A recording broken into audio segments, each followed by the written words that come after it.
ከርጅና የእግዚአብሔር ልጆች ዛሬ እኔና እናንተ ምናልባት ተምረን ድግሪያችንን ይዘን ከዚያም በላይ እውቀት ይዘን ስራ ያጣን ሰዎች ልንኖር እንችላለን። አብርሃምን ተመልከቱት፣ እናቶቻችን እህቶቻችን ሳራን ተመልከቷት። በ90 ዓመት ደም ከተቋረጠ በኋላ የአባቶቻችን አምላክ እግዚአብሔር የማታምኑትን ስራ በዘመናችሁ እሰራለሁ። ግድ የላችሁም፣ ጸልዩ፣ እግዚአብሔርን ጠይቁት። የማታምኑትን ስራ፣ ያላሰባችሁን ስራ፣ አይሆንም ያላችሁትን ስራ የአባቶቻችን አምላክ እግዚአብሔር ያደርገዋል። እንግዲህ በ100 ዓመትና በ90 ዓመት ልጅ የሰጠ የአባቶቻችን አምላክ እግዚአብሔር ለእኔና ለእናንተ ሊያስተምረን ነው።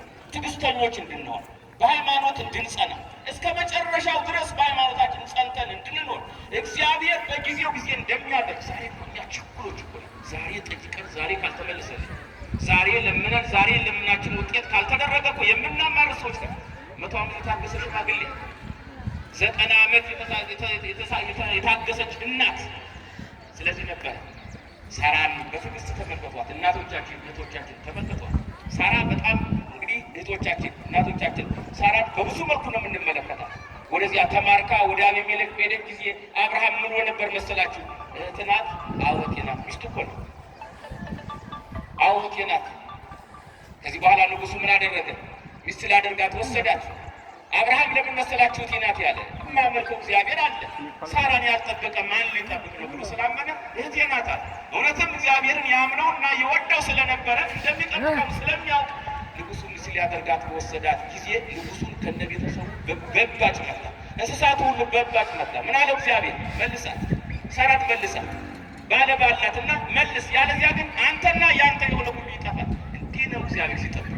እንዲህ ነው የሃይማኖት ውጤት። እግዚአብሔር ልጆች ሳራን ተመልከቷት። አብርሃም እያወቀ ማነው ዛሬ ሚስቱን አሳልፎ ይሰጥ? እንደኔ ያለ ቀጫጫ ቢሆንም ሴቢዙን ይሸበስባል እንጂ ሚስቱን አሳልፎ ይሰጣል?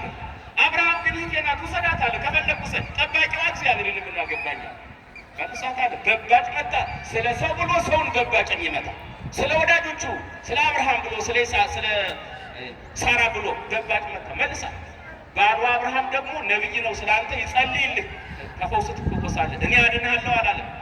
አብርሃም ይጸልይልህ፣ አስቀይመዋልና ይጸልይልህ፣ ከባጭ የምትድን እሱ ወደ ሲማልን ነው አለ። አብርሃም ማለደ፣ እንዲሁ በሽታው ተወገደለት። ተመልከቱ እግዚአብሔር ሰዎች እንዴት እንደሚጠብቅ።